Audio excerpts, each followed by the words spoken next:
Prophet ﷺ says, Allah is amazed at a young person who doesn't have inclinations towards their desires. You know, when you have a young person who grows up on the straight and narrow, they never made any mistakes, they never made any stupid lapses of judgment, they didn't bend off of the straight path for a day or a night, while everybody else was fulfilling their desires, this young person was worshipping Allah subhanahu wa ta'ala. Well, that's a rare instance, and it's so rare, in fact, it's so special that we know that that is one of the people who is in the shade of the throne of Allah on the day when there is no shade except for the shade of Allah, except for the throne of Allah subhanahu wa ta'ala. That young person who grew up worshipping Allah. The default with regards to young people is that they make mistakes. The default with regards to young people is that they have inclinations towards their desires. And so one of the very interesting and very scary facts with regards to our young people growing up is that before, when you were young and you look back at your own life and you think of all of the mistakes you made as a young person, you think of all of your mistakes that you made in high school and college, and those mistakes exist in the memories of the people who happened to be present at that time. And as you guys separated in life, those memories got to be buried a little bit. But now young people, when they grow up, their memories are recorded. Their memories are taken pictures of. Their mistakes are shared online to be seen by thousands and thousands and thousands. And you're making the mistakes that young people of every generation made. The difference is they're all online.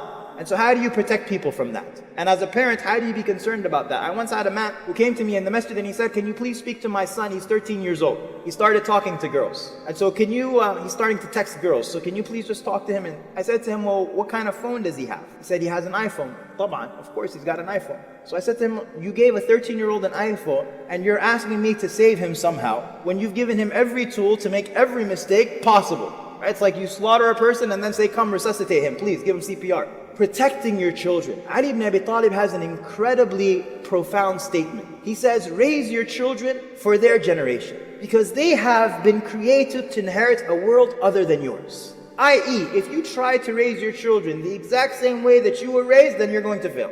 Because all of the other circumstances, all of the other environments is different. In fact, you will have two people who live in the same town, and they will be from two different generations, and they will be as different as night and day. And so if that's the case with regard to two people who grew up in the same town, then what do you think about the case of many people who are raising their children in a different city, in a different country, in a different environment, completely different school curriculum, different everything. And they're trying to raise them in the same exact way that they were raised. How can the output be the same when all of the inputs are different? Raise your children recognizing that they are going to be a generation that is completely online. So what challenges face you in that sense? This generation, when they talk to you about their best friend, this is my best friend, this is my best friend, recognize that when they're talking about their best friend, they may have never actually met them in their life.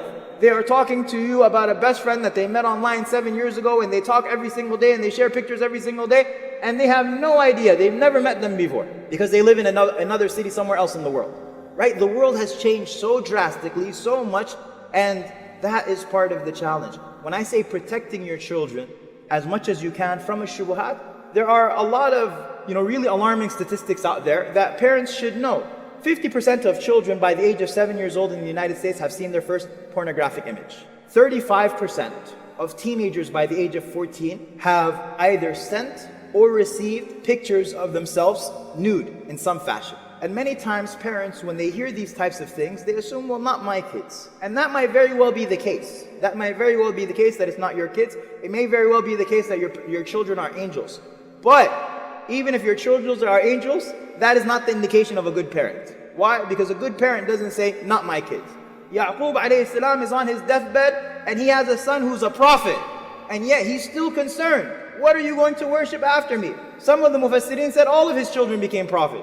And even then, he's still saying, what are you going to worship after me? Why? Because that is the constant vigilance of a parent. أَمْ كُنْتُمْ شُهَدَاءَ إِذْ حَضَرَ يَعْقُوبَ الْمَوْتُ إِذْ قَالَ لِبَنِيهِ مَا تَعْبُدُونَ مِنْ بَعْدِي قالوا نعبد إلهك وإله آبائك إبراهيم وإسماعيل وإسماعيل وإسحاق إلها واحدا ونحن له مسلمون. With regards to, the internet, I remember when there used to be a commercial back in the day, and it used to say, "It's 10 p.m., do you know where your children are?" It's 10 p.m. Do you know where your children are? And some of you may remember this commercial. Every single night it would come at 10 p.m. And the concept was very, very clear that was being communicated. That is that if you are a good parent, by 10 o'clock, by the time the night has come, you should know where all of your children are. They should be at home. They should be safe. But the challenge of us now is that your children do not actually have to be outside to be outside. Through the internet, the world can be at their fingertips while they're sitting upstairs in their room. And they can be talking to anybody and they can be doing anything. And so being cautious of that and trying your best as possible to protect your children. And this isn't because we don't trust our children, but we don't trust shaitan.